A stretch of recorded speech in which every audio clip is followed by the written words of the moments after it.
Howdy, howdy, y'all. It's time for The Way of the Blade, Part 3, which means it's time for Folder Frenzy. And seriously, it's going to be a little bit frenzied.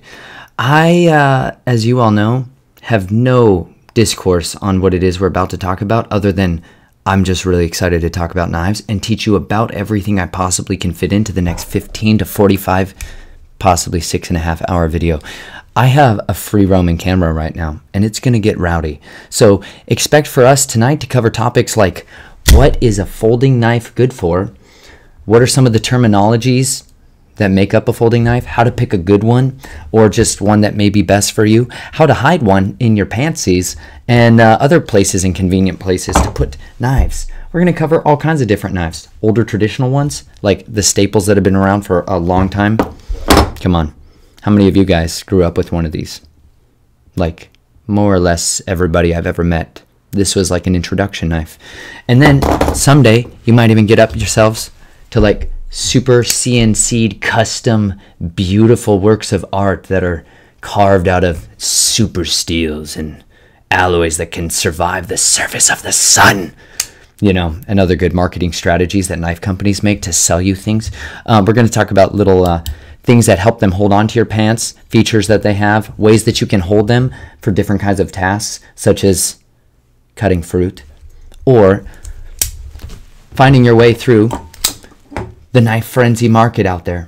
You know, it's kind of a quagmire. Seriously, I know, because I've been inside it for a lot of decades. I, once again, am just really excited to teach you guys the goodness of carrying a knife, the principles of it, because you should always have a knife on your person, no matter what it is you are doing. Think about that for a second. Actually, all the time. If you could institute a policy about your person where knives were always available within arm's reach, said arm. Oh, which reminds me, we're also going to talk about picking the size, the right size for the right person. Because if you don't have the right size knife, it's really useless. And not only useless, it can be quite dangerous. Very dangerous, in fact, as in taking a finger off or an entire limb. Big knives make big differences very quickly. Little knives can as well. So we're going to talk about that. And left-handed assassins. Just a little bit, because they're biblical. Shout out to anybody who knows the reference I'm getting at. All right, well, first of all, what the heck is a folding knife? Well, pretty descriptive, I'll be honest. It's a knife that folds. But it doesn't mean that it just folds one way. Some knives have what's called an action. Oh, well, all knives are pretty action-oriented, but not like the Russell, Crowe style action of brutal war game style. Just all it means basically is that how the knife actually opens up. Folding knives, unlike my fixed blade frenzies, like these guys, more daggers. We'll get to daggers. I'm a fan, clearly. Boot knives and all. This is a Camillus classic budget blade. It's been a staple in my boots for a long time. This was probably one of the first kind of knives I ever ordered from a magazine or was given by a friend. We'll talk. I'm getting distracted though. This is a fixed blade knife. Fixed blade knife doesn't fold. Folding knife definitely folds. And that brings us to the action. The action is just how it opens. These knives, they open like this one. Has a little studs on the outside here. Well, this one is what you would call a flipper because it does just like the dolphins in the movies. You see, I've actually seen them in the real ocean. Have any of you seen dolphins with your own eyes? Not like the movie characters you've seen that were depressed and homicidal, suicidal, sad little dolphins. The real ones. Anyways, I digress. Flippers have these little paddle ends on the back of it. This has a front flipper, right? So that I can, well, this is the back of it, but it has one on the other side. But really hard to do in tight quarters because it's such a tiny knife. Normally knives are bigger. You can hold on to them with your meaty paws, and then you can flick them open. This one, you see, flicks open, but it doesn't like go far, right? So you have to give it a little bit of a swivel.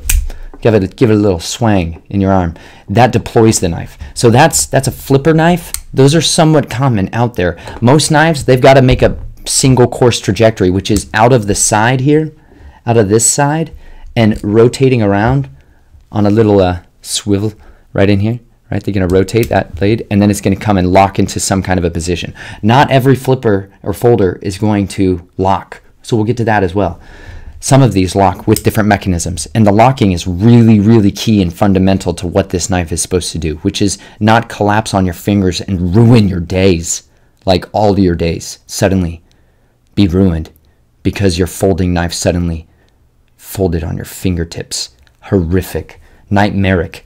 Go ahead and look up some images if you need to learn that lesson, because somebody else has already learned that lesson for you, and they don't have tendons anymore. And remember, we talked about that. Tendons are critical, and you want to keep them where they were. But folding knives. Folding knives have different ways of opening up. This one, which is just a very brutal... I found this in the ocean, okay? Before I show you how horrifically rusted and unbelievably corroded it is, I found it inside the ocean with my face in the water, because that's where it belongs. Yours should get in there too. Anyways, this one folds with these thumb studs right here that give you a little bit of a purchase to hold on to as you bring it out. Oh, this is such a bad example because I can't even. Just listen to that sound. Oh, anyways, rusted over completely. Terrible way to try to give you a demonstration of a thumb stud. But let me show you a wonderful way to give you a demonstration of a thumb stud. Gosh, it came out so fast. Yeah, that's because it's got an assistant inside it that's just there to open my knife and put it directly where I want it to be. It's called a spring. They're fantastic and very important when it comes to knives that are assisted opening. This one opens in such a manner that I can push on that same little thumb stud, right? This one has thumb studs on either side of it. And so when I push on that, just a little bit. Oh my goodness. Look at that recurve. The best blade shape ever for cutting fruit. Wonderful. Anyways, those little thumb studs allow your thumb a purchase point or somewhere to grab onto when you start to open it. Quick critique on this. Some of you guys are probably going to just want to know what the knives are, and so you can move on and go get some clickbait onto some other channel. But this is the SOG, Special Operations Group. Good marketing, but also a good tool. Auto. This is the Zoom Mini.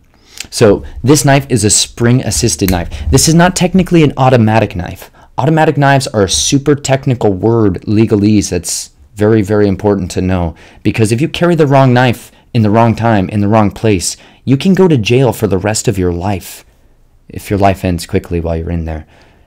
But it's seriously a major offense. So remember, carry knives about your person in a manner that is fulfilling to the best of your personal convictions and ability, the law of your region, because it changes in different places. And some places, that little motion that I just did there, appalling offense, especially states like New York, where they hate everybody who carries a knife in the city in their pants that does that, because it's where villains live and dangerous criminals carry knives and they could hurt anybody at any time, so be careful. But you're not allowed to carry one. Anyways, I digress. This is another kind of knife. This is a wonderful knife. This is a Microtech. Microtech are going to be on that super upper echelon edge of knives where it's semi-custom. It's made by humans, mostly, with the aid of machines in New York. Which, wait a minute. Could that be Ultratech? This is the Ultratech. I digress. They can apparently make these knives in... Oh, Connecticut, maybe. Maybe Connecticut. I'm not certain. I apologize. I didn't drive to your factory and inspect your knives. But this is the Ultratech. Microtech has a various line of what are called auto knives. And by auto, we mean actually automatic, as in you push a button, some kind of buttonish shape or feature, and the knife comes out of its handle. Not all the way, because then it would be called a ballistic knife. And that sounds way cooler, and it's in the movies, like The Punisher, where they push a button and the knife blade goes shooting out of it. That's really hard to do, and you can use... Anyways, it's not really common, but because movies made it famous, people made laws against it. And then again, you're back in jail if you get it wrong. So this knife is a specifically one that you can't even kind of cross certain state lines. A lot of times you almost have to mail these to yourself if you want to travel about your person. With this knife, not always a good idea. So once again, carry the right knife for the right purpose in the right situation. But switchblades, as often these are referred to, come out automatically. Microtechs and other manufacturers put little sliders on the sides or sometimes on the front for you to help push on a spring that has almost like a safety. You can't push it all the way. You can push it kind of partially. Oh, it's hard to angle. I don't have that kind of finger strength. This has like a hard resistance to me opening it. You have to really tension it right. That's like a safety, like a revolver. You have to pull it really, really hard before it cracks the shot. Well, or press the trigger firmly to the rear in an even position and then release. No, you just push pretty hard and then it breaks and launches itself beautifully right out into position, exactly where you want it to be. And because of that, switchblades, in my opinion, are one of the safest knives in existence. I mean that. They've basically made the safest knife the most illegal. They wouldn't do that, would they? Oh yeah, absolutely. Same with firearms and suppressors, because your ears are important, but they wouldn't want to safeguard those. Anyways, knives like this one are so fantastic because none of my fingers get in front of the blade while it's opening or while it's closing. Whereas every other knife I'm going to show you, my fingers generally got to go all up in the blade end, business end, before I can actually close the blade. Like this one, which has a liner lock, where the locking mechanism that I've got to deactivate in order to make it work, that little part right there, is in front of this horrifically unbelievable. Oh, look at that. That's kind of nice. Let's just do that for a second. Shing, shing, shing. Anyways, I have to put my fingers in front of it, and then I have to hold on to the blade and then close it like very carefully. And if any of my finger bits are in front of that edge, you're going to probably cut them all the way off.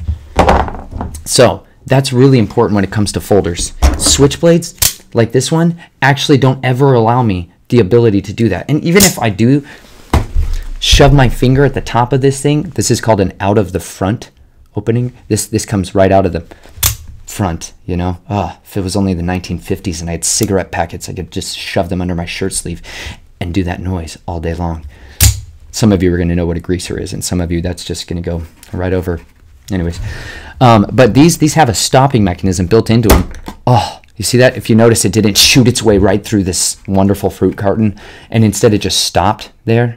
It just stopped there. I could demonstrate with my finger and my hand, but once again, rule number one, don't put your good bits in front of the sharp bits unless you really must. But this has a little safety mechanism so it can't shoot itself and break itself into stuff. Anyways, switchblades, fantastic. They have good clips on them. That's the most important part, because these are outrageously expensive. And by that, I mean absolutely more money than most people are ever going to be comfortable spending on a knife. But if you're going to get a knife, remember, get a good quality one that's within basic budgets, and make sure it's one that has a lifetime warranty.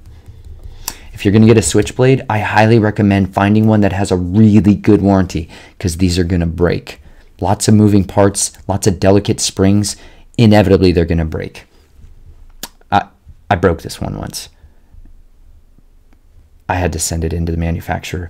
They make you sign a statement that says, if you send your blades covered in blood, we're going to return it to you or charge you a biohazard fee.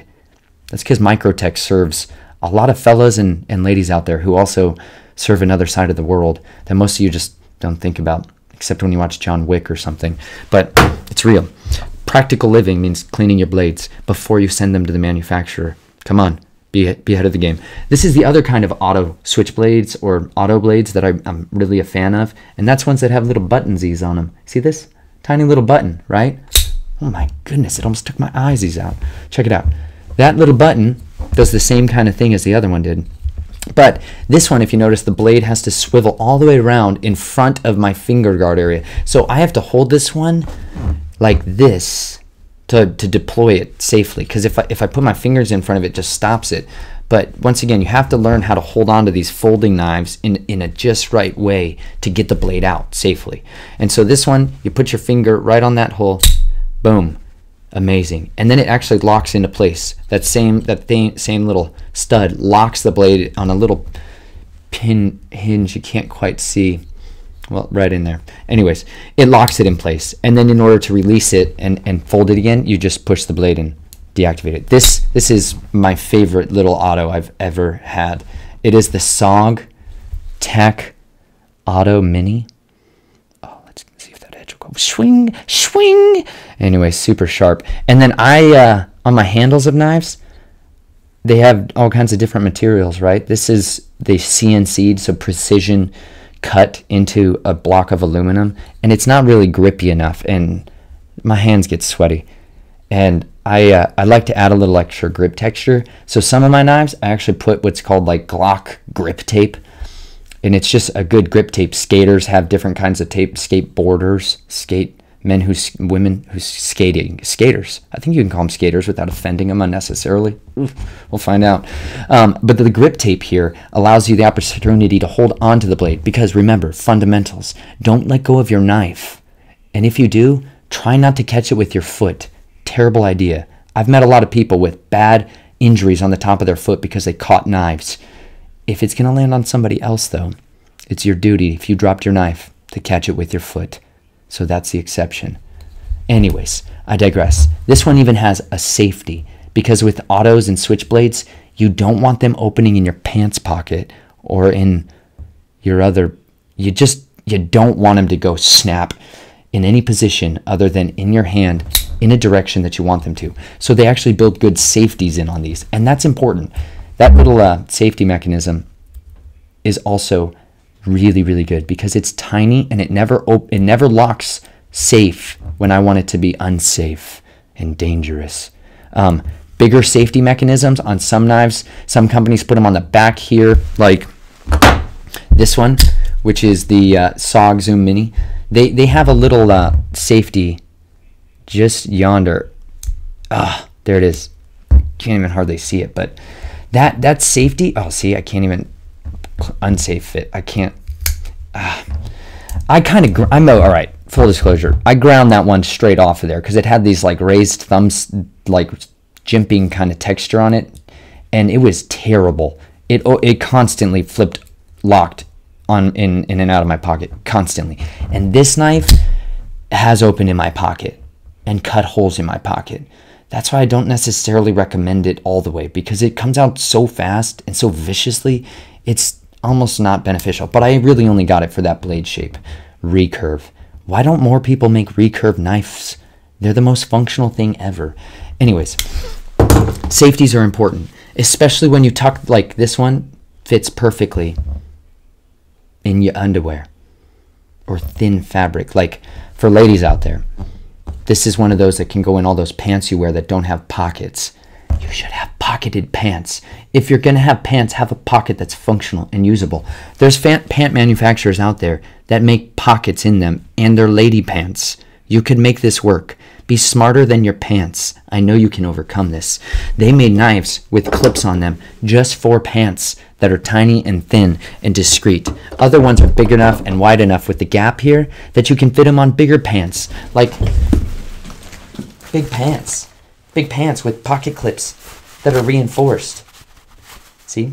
They even make pants with reinforced knife areas now. Genius. But not all knives are going to fit on a clip in your pants. Some knives, like the old classics, they don't have any kind of clip attachment point for your pants. And so because of that, they just sit actually in your pocket, all the way in your pocket, like dumped in your pocket like change, which is sad and depressing. Think about if you were just dumped in your pocket like change. That's why all the lint and the belly fuzzies that nobody wants to look at when you pull your shirt up and all the lint tells everybody how long it's been since you showered last. Same thing ends up in your knife, and then it gunks it up, and then it smells like dirty feet cheese, and it's awful. And then you want to cut a piece of fruit with that cheese feet? Horrible idea. So carry a knife with a clip, unless you want to carry it in your pants with none. I guess it's acceptable. It's just not encouraged. So, like with this little guy, these are the classics that most people kind of may have grown up on. I don't know if you can grow up on knives, but I think most children should, because they're wonderful for your soul. But the little knives like this, They open with your fingernail by jamming. Try to hold it real close. See that little like cut line in the middle? You got to put your fingernail. I can't even do that because I don't have much of a fingernail on this one. You see, I don't always have my fingernails. And so because of that, these are very difficult to open. And that's almost their safety mechanism. Sorry, I had something happen. I can't tell you about it until later. I'm not currently at liberty to discuss what just happened. But they make it really difficult to open the knife. And because of that, what's happening is, see these little bars on the back that tension it? They actually flex out and then open it up. And so that kind of tensions the knife to hold it in place. But you can push closed without any locking button or detachment. You can just close these by folding them in half again. You don't have to like release them. So these are never gonna be a good idea for anything harder of a task than like cutting a tiny little piece of feather paper. Maybe your toenails. Remember, foot fungus. It's important. Preventative measures should be taken, like cleaning your toes and regularly maintaining them. We'll get to that later when we address socks, merino wool, and why you should always wear wool. But I digress. Those are not my favorite. I don't recommend them because this is great technology for the 1915s time frame, but this is a better one, and it's also a classic, and it's crushing life. And I didn't even know about this knife personally until I met a man on a farm who carried this for like 1,190 miles across the Appalachian Trail. And then he carried it on a farm every day and put my everyday carry to shame. This is my go-to everyday carry, Spyderco, paramilitary too. I recommend this knife more than any knife I've ever owned, apart from the one I recommended yesterday, which was the K-Bar BK14. But that's a fixed blade knife. I digress. This one I love. It's fantastic. It's cutting edge. Seriously, it's cutting edge. It's got a place where I can put my fingers up on the choil, even closer to the knife, so I can get in for finer tasks. And I have a way that I can get my knife a little bit further away in case I need to do that. It's got a space for my thumb. It's got a nice little hole for assisting my opening of it faster. It's got a locking mechanism on the back that's robust and powerful and indicative of someone's brilliant engineering. But the open now has been around for basically ever, about as long as I can possibly remember. By that I mean I just looked it up online and it's been around a long time. So, but they make them in France and they use Swiss steel because over there it's not that far away to get something like that done. But over here that's a big deal. But same thing, fingernail goes in to open it up like this. And then it's got this thing called the Virolock. The Virolock. All these manufacturers are always hoping to patent some kind of mechanism for a knife, which is pretty ingenious. If you can actually do that, it's quite innovative. There's been a lot of dudes that are really into knives, a lot of ladies as well. Please understand, I'm not trying to leave you out. It's just more common in my verbiage to talk dudesies and mansies. So give me a chance. But it's got a way of locking this knife instead of those old school ones that just don't lock, like the Victorinox, like every one of these that ever was made that I've ever held. None of these lock either. They just pull them all out. They don't lock. But this one does lock. And it's got a locking mechanism that's like a ring swivel. You swivel it around. See that little detent in there? It swivels around on that. And this is actually super robusto. Super strong, my friend. And even after you use it a long time, it's still strong. My buddy's knife on the farm, he carried that thing out into the sand pits every day. We planted 40,000 onions with our fingertips. So many onions. And strawberries. Because strawberries and onions are wonderful friends. I didn't know that until I learned to grow them myself. Go learn to grow something. Anyways, sand is horrible nightmare for folding knives. Terrible, terrible decision is to put this knife in sand. Way worse decision to put this knife in sand. This is why this knife is not so popular in Iraqistan, because you know what I'm saying. Sand. The sandbox. That's like what we called it. The sandbox. Terrible on knives like this. All that dust and particulate matter binds it up, ruins your day.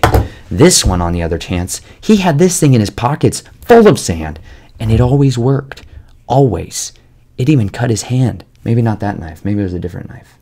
But so sharp. He sharpened it well every day with a stone. It was incredible. Anyways, mad respect for you, Sir James. You know what I'm talking about. But This knife is a fantastic knife, reasonably priced, and will probably never fail you, because I like to meet people and ask them about what knife's in their pocket and see how many miles it's been through. Because if a knife's made it through someone's pocket for that long and they still recommend it, that's a big deal. You should pay attention to that person when they give you a recommendation like that. So this knife suddenly got on my radar. Reasonably priced, fantastic knife, good for your soul. There's other kinds of knives out there. Let's see. Hold on. Stand by. Just once again, tables full of knives are very distracting. Back to the other kinds of folding knives. Now, this is technically a folding knife as well, but the folding knife also fits inside a tool that has other functions inside it. But the folding knives, like this Leatherman OHT, great, right? Great. They have a folding mechanism, but it's easy for you to see a locking mechanism. All the different ways that it locks right there. See that? You push on that, and when it folds all the way out, locks into place. That's generally the most common style of locking mechanisms today. But there's lots of them out there. The guys who come out with new ones all the time. Chris Reeves is another gentleman who came out with another like integral lock mechanism, like the frame itself locks into the knife. I don't have a frame locking knife with me, but you guys didn't need to know that, I suppose, until now. But knives are wonderful, and you need one in your pocket. So carry a folding knife. If you can't carry, this everywhere you go. The folding knife gives you options, but most of those options are limited by the fact that when you're folding it, it can cut your fingers off. So remember, think about these kinds of things when you're going to purchase your knife, or if you're looking at knives to purchase. Yeah, seriously, because now I've got to make a confession about this knife. This knife. This is one of those knives that I had a dream in my mind of carrying about my person and just being able to kind of play with. And it turned out to be a terrible, terrible idea. This knife, talked about ring knives before. Rings help it stay in your hand instead of the other guys. That's important. This knife is a folding knife that doesn't have, if you notice, any thumb studs at all. And instead has this notch cut out into it right here. And this is the French version of what we call here in the States the Emerson Wave Opener.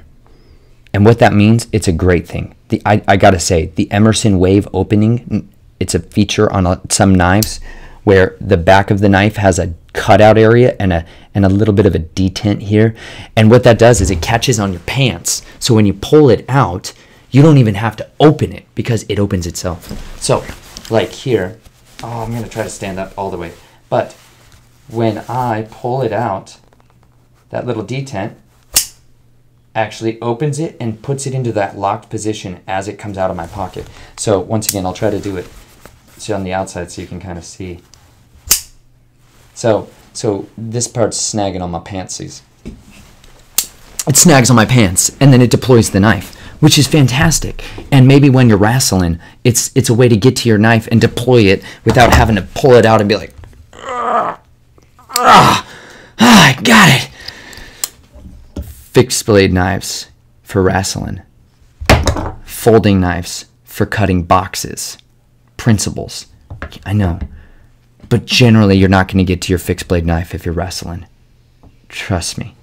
I can personally attest to a fixed blade knife being the one you want, when you want it, where you want it. Get a fixed blade knife. But if you can't, use a folder. So that's cool. But this one has no thumb studs. And so it's actually not, you can't really pull this out without grabbing onto the blade itself and just holding on for dear life as it opens itself. This is one of the most serious cutting edges I own. Karambits. We'll get to that. It's horrifying what a karambit can do to your finger. I don't intend to flip all of you off for the next few minutes, but I sliced my middle finger open. One of these. I have to look. This one. I sliced this finger open severely with this knife while opening it because almost every knife I've ever been cut with was a folding knife. And most everybody I know was cut with a folding knife. And always while opening or closing in one of those two places, which is why, again, fixed blade knives. Go back to that video. Folding knives are dangerous a little bit because they're sharp and you have to put your fingers in front of the edges. So try to find one that doesn't do what I'm about to describe, which requires you to hold on to it like this, or, which is more dangerous, trying to use your thumb to shove it inside that Emerson wave. And see, this one has a lot. The reason this one's very difficult is because it actually has a lock on it that holds the blade in. So I can't shake it and shake that terrifying edge out in my pants, because this one would be catastrophic damage. But this one actually holds itself to place. It's retention. And that's good, because some of these, this one's also in place. Let's see if I can find a really loose one. None of these are probably going to be loose. I don't allow loose, unretained knives. Some guys' knives, when they hold them, just a little bit of tension, that edge drops out. And so they're liable to drop open in your pants. Once again, one mistake. You need that stuff. It's important. You have arteries in your legs that will, if severed, kill you in a matter of seconds. Like just a few seconds. Not enough to make a difference in your life, but when 5 seconds kills you, 8, 12, 16, depending on different areas. We'll get to that when we talk about timetables of death. Another video, another time. Hopefully somewhat different audience. I don't know. We'll see who shows up there. But if you cut yourself in your leg bits, especially on the inner thighs, you'll die quickly if you don't seriously know how to do first aid, which will be another video we're going to have to cover. But inner loin areas are incredibly vital for your living. Almost all of your blood in the body goes right past those bits immediately as soon as you cut it, because it's downhill of your heartbeat, straight downhill. And that means it comes out real quick. So this knife, when I was trying to open it and fold it quickly under the table because I was playing with it at the table, rule number 1 at our dinner table is supposed to be no toys at the table, but the girls had already finished eating and I'd been swimming in the ocean. No, I hadn't. I hadn't gone in the ocean because it was the Gulf of Texas and the water there was brutal. So cold at the time, churned up, and I was definitely scared I was going to die in a riptide. So I didn't do it that day. But I came in all hopped up on seashelling, and I was just playing with the knife really quickly under the table and flicking it out and flicking it out. And this one is so retained in there. I really, see, it's almost impossible to get it out. And so I was just doing that a lot really quickly and just doing this kind of stuff. And somehow in the course of that, I sliced my finger just murderously bad all the way down into the important parts that we talked about previously in video 2. Right down to the meaty flesh part where you can see inside your hand. And it's a bad day when you can see inside your hand. So folding knives, treat them carefully and respectfully, but they're also really fun to play with. Get a switchblade. It will annoy everybody around you because you can just do this forever. Oh, or until you break it and fill it with sand. See, hard to get in and out. That's going to be a deal when we talk about hand strength. Some of you are not going to be able to deploy this knife physically. A lot of you can't deploy this knife because it's like genuinely difficult. See, it's just, that's unfortunate, but that's part of the practical reality. The newer versions have a little better cutouts on here, so you can actually get a little better purchase on it. But this knife cut my hand badly. I was bleeding, not enough bleeding that I was really concerned, but enough bleeding that I knew I wasn't going to be able to just cover this one up with a little band-aid and not have to tell Chelsea about it. My wife is a seriously good nurse. She crushed life as a nurse until the entire system became given wholly over to the beast system of insurance agencies and forced vaccinations and mandated rape policies and all kinds of nightmare situations that I don't have time to talk about. Check out the other videos of my life if you want to know about corporate creations and destruction plans and agendas to destroy and rule the world that got instituted wholesale in my lifetime. But she heard me go, "Ugh!" And there's a certain sound that most wives know when their husbands get not a little hurt, like more hurt than they want to admit, and they're just grunting quietly in the corner. It was that level of hurt, and it was dripping a lot of blood everywhere. So I got to learn a little bit more about practical stitches without anesthetics. That was my first zero anesthetic stitch-up job on a dining room table that I'd ever experienced, and I thought it would be really cool and hardcore, and so of course I filmed it. And you can watch that in RV surgery video, which is in our Rolling with the Reynolds series. But this knife sliced me open terribly, and I think I had to get 7 stitches in order to make that go back to it. But it's a great knife. I just don't know that I recommend this, and it's a Bastinelli. I'm sorry, I never even admitted what it was. This is the Bastinelli. They're like a Fox or FX591. It's a great little knife, and I liked it because of the hand size. I've got them medium size hands, and because of that, my knives are generally smaller sized, if I can help it. Other people out there have these huge, big folding knives, but I like knives that gets to the principle of which size knife is best for you, I guess. We'll just jump into that. The best size knife for you is based off of the scalability of your hand size. Your hand and your arm should tell you everything you need to know about picking a knife size. Legality as well. But basic principle here, your hand, you generally know where it is, right? Like, you know how big your finger is because you've been using your finger since you could pick your nose. I've seen it happen. I watch my daughters discover their fingers and then immediately start putting everything in their mouth and then in their nose and their ears. You've been putting your fingers in all kinds of places since the first day you figured that out. Because of that, you have what's called spatial orientation. There's this beautiful system inside your brain that tells your body where it is in space all the time. You always know where your hand generally is. Same with your pinky. If you put your pinky out, you generally know exactly where that is. So when you try to poke your eye, you knew where it was. Pointer finger, same situation. You know exactly where that is. And your hand length is really, really, really important to remember when you're picking out any kind of knife. Knives are going to seriously need your hand to fit in them and on them in order for you to use it properly. This knife, tiny, super minuscule, generally something, but it's just hard to deploy. Remember, assisted folders, way better. But little knives, see, about the same length as my pinky. I know where that is in space and orientation. So, like this one, which it's good to hold this one in. When we talk about double-edged knives, we're going to talk about why you hold them flat like this. Anyways, don't put your thumb on the back of a double-edged knife. Can ruin your day. But this one is just the size of my thumb sitting upright in a complete, I know where that is all the time because I've been thumb studying it for years. You ever hitchhiked? Nope, bet not. Pretty much nobody has anymore because it's not normal.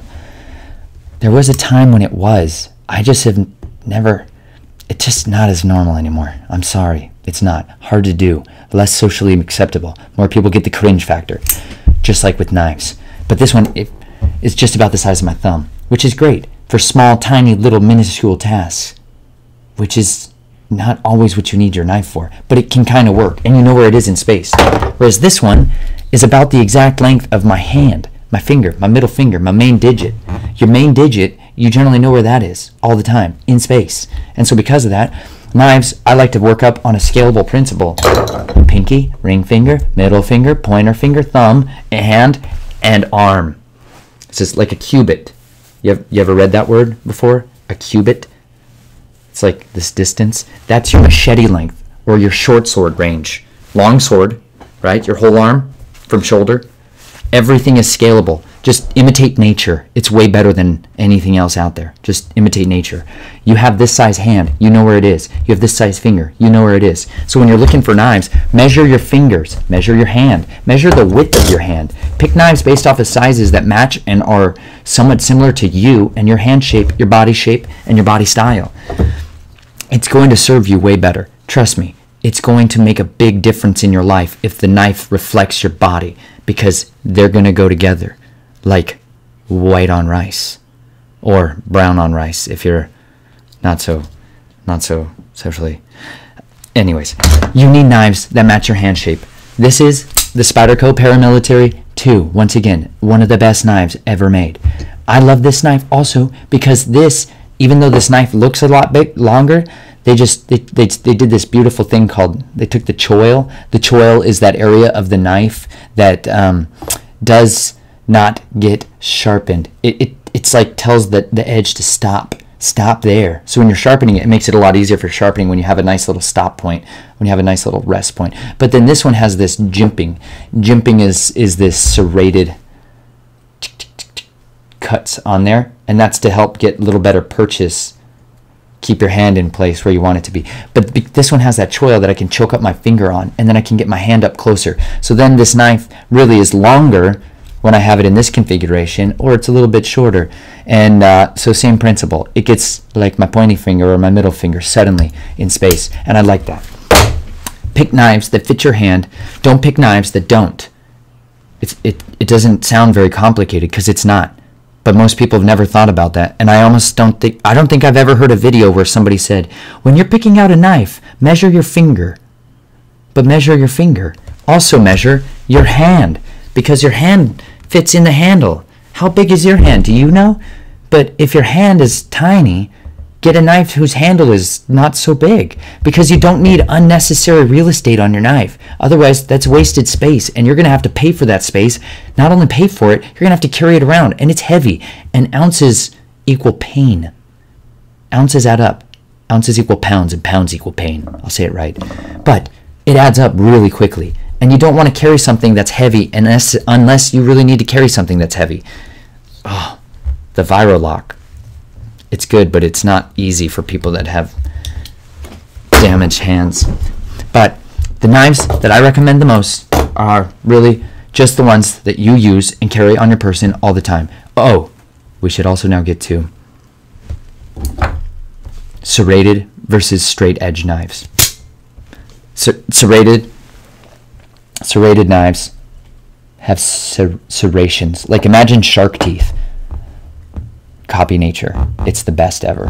Shark teeth saw their way through stuff, right? The sharks are very, very good at, well, most sharks. I, of course, always assume everybody's thinking of a great white shark or the megalodon. You know, I always assume that because they have serrated teeth and they bite and they tear and they shake. So serrations are really designed to saw let me think if I brought it. Oh, yeah, I did. Cordage.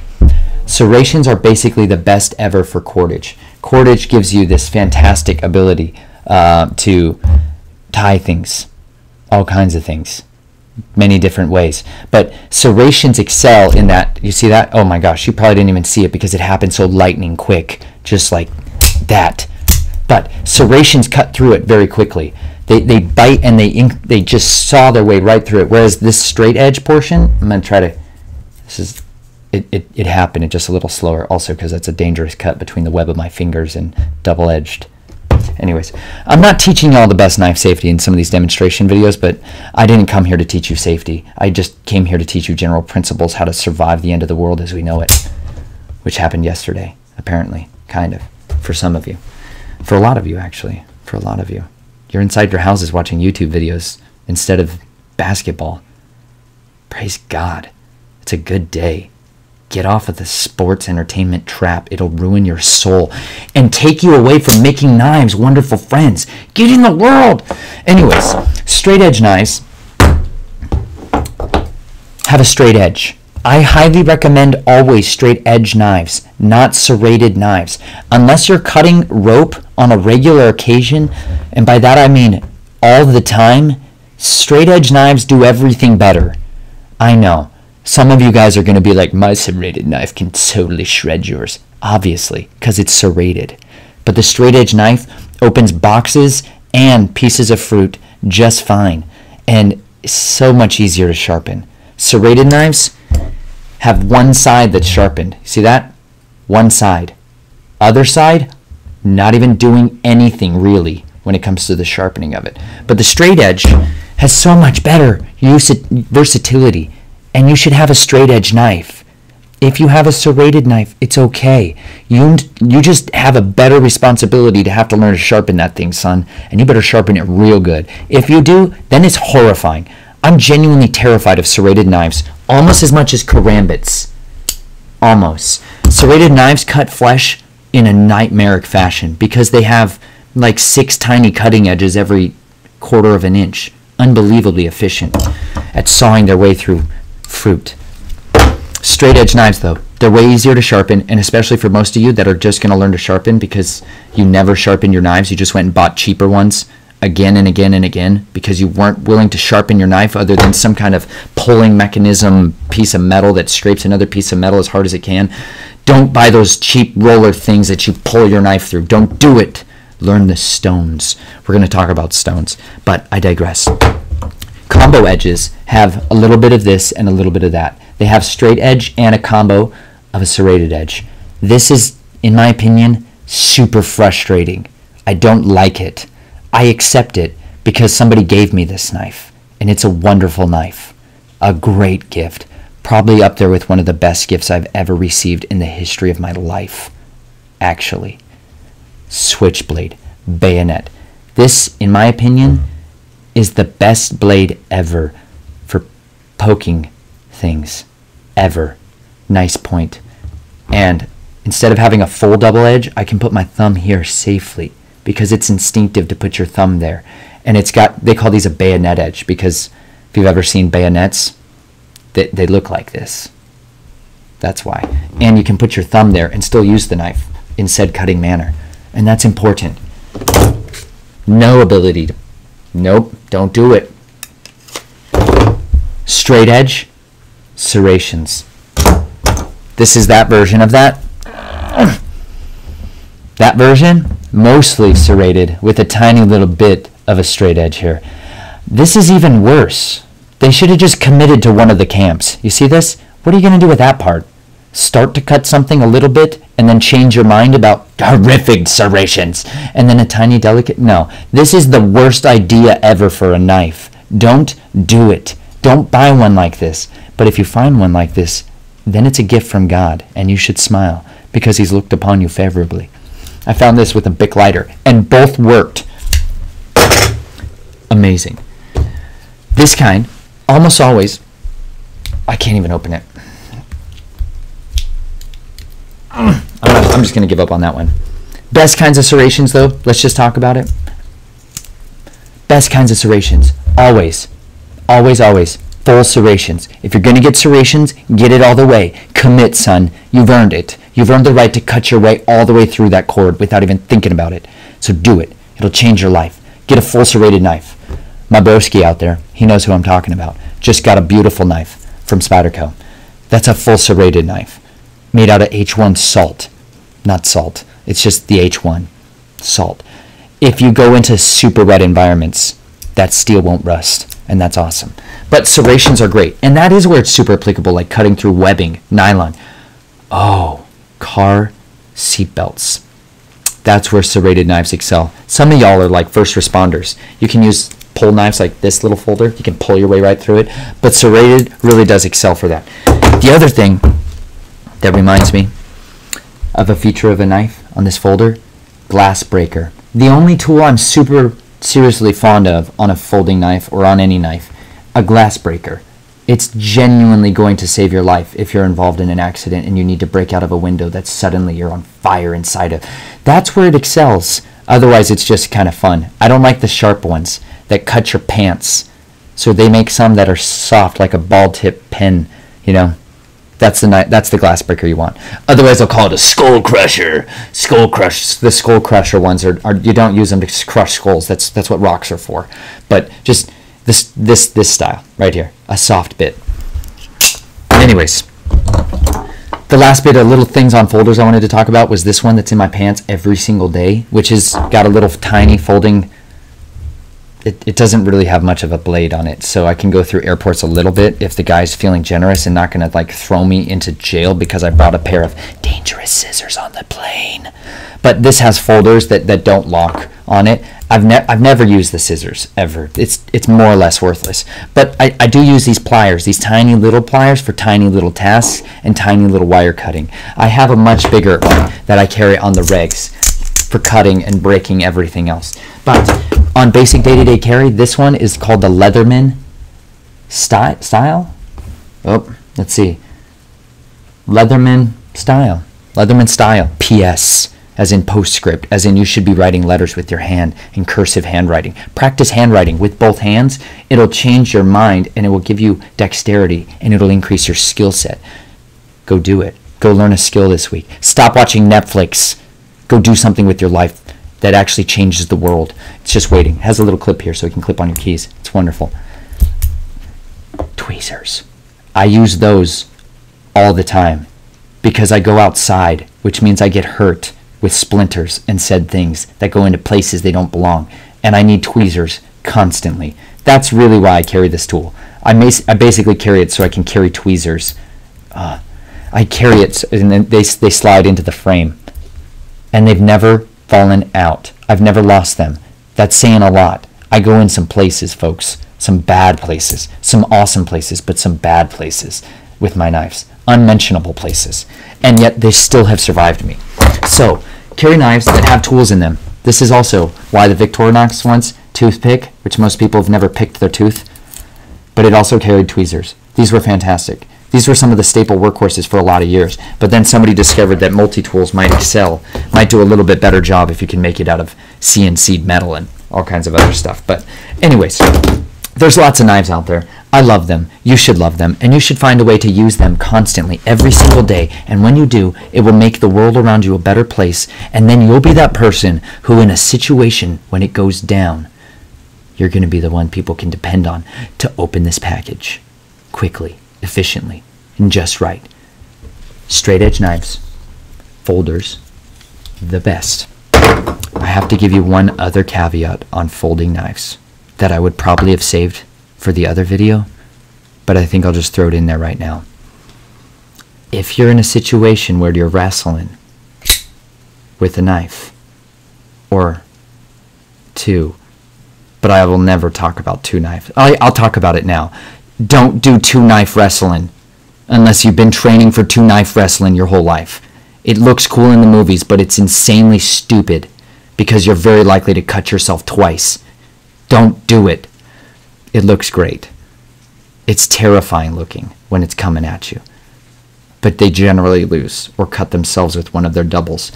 A guard hand and a catch hand and a snaggly hand is far more useful. So is your elbow. So is your back of your forearm. You got good defensive bone structure here for reasons. And put a shoe on your hand. But if you're wrestling with a fixed blade, it's not going to fold on top of you. But with a really, really good folder, it also might not fold on you. But you got to learn how to hold it. And so if you got to hold these knives, I really don't recommend you pushing your thumb down hard on the back ever. Ever.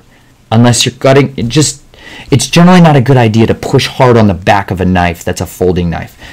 There's a lot of guys out there with cut tendons who know what I'm talking about.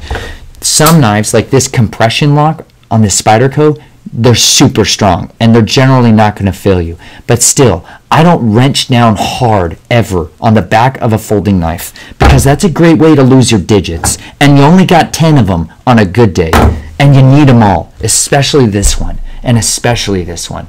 These other ones, negotiable, but these ones, not. You need them. You earned them by being born with them. Be thankful to the creator of all things that are good and holy and wonderful that he gave you them. So don't cut them off because you pushed on the back of your folding knife and trusted that little tiny piece of metal to hold it in place. So if you're wrestling, put your thumb back, further back, like yonder bits. Hang on there for dear life and don't let go no matter what happens, because that knife should never leave your hand. Back to the principles of knives. But never forget the fixed blades. Anyways, I'm going to get a little hysterical now. Final thing I wanted to talk about was picking steels, but I kind of covered that in episode 2. Pick steels, even if they're lower cost, even a little bit lower quality, like 8CR MOV 13. There's all kinds of acronyms and letters and kind of stuff out there. 1095 carbons, like the most common pocket steel knife ever. Just don't be as caught up in the whole steel hype. Generally, it just makes your knife a lot more expensive, and for most people, they're not going to notice a huge difference. Just get a knife that fits in your hand, that you're comfortable opening and closing, and that you'll actually carry and sharpen regularly, and it will change your life for the better. That's my recommendation for my folder frenzy. If there's anything else you guys like to see out there, some of you actually took my advice and started emailing me, so congratulations to you. You earned some tidbit advice. One of those tidbit advices was to try to help women figure out how to carry their knives. Somebody wrote me an email and said, if I'm a lady, how do I carry a knife? The answer is, just like all the rest of us, except that you have some places you can stash knives that most of us just can't. You have different curvature that lends you options, and so you could get knives that are curvy and give you those options. But generally, women, you just got to figure out that you need to accommodate your lifestyle around the tool that you need to carry. And if you're not wearing pants that have pockets, maybe you should reconsider that and go to a thrift store, even during a crisis situation, if necessary, and get yourself a pair of pants with pockets and belt loops, because you don't want your pants falling off when you lose all of the weight because you haven't eaten for 3 weeks. Don't make that decision then. Get a pant that has belt loops and a belt in case you do lose a lot of weight suddenly, because famine's real, plagues are real, and they're inevitable, even in places where we have a good food supply, which is generally not most places any of us live in America. Anyways, get pants, put them on, put a knife in the pocket, or put it in your underwear, frankly. You can put certain knives that have a really good quality clip on them in your underwear, and they will hang on, and they won't fall. But if you're wearing dainty underwear, they're probably going to fall or bend. So you can put them in places that have wire reinforced undergarments, and that will hold it in place better. But, ladies, you've got to learn how to carry a knife just like everybody else, and that means get one with a really good clip that you can fit onto your pants or into your pocket, that won't fall out, that won't fall off, because if it falls off, it's completely worthless. Remember, the knife belongs in your hand or exactly where you meant it to be. Put it there, it'll change your life. I'm excited to tell you that it is a good time for you to be alive, and you should put the knives where you want them, when you want them to be there. Oh, I'll give you this one for any of you that hung around all the way to the end of this. One of the other places you can put knives, very tiny knives, is in your shoes. Seriously, in your shoes. You can put razors in your shoes. Tiny ones, little ones, like really little ones, even if it's just the steel part.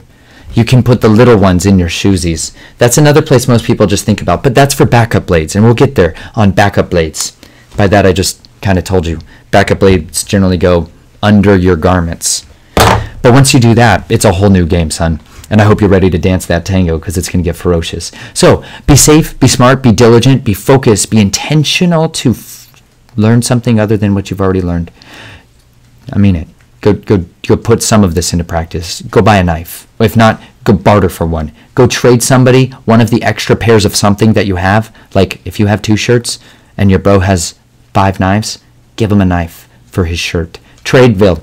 Welcome to the barter system, people. It's going to be amazing. I hope you have a fantastic day. Go look for good knives, find them, enjoy them, use them, and tune in for another week where we're going to be talking about probably sharpening. Sharpening? Probably sharpening. It's about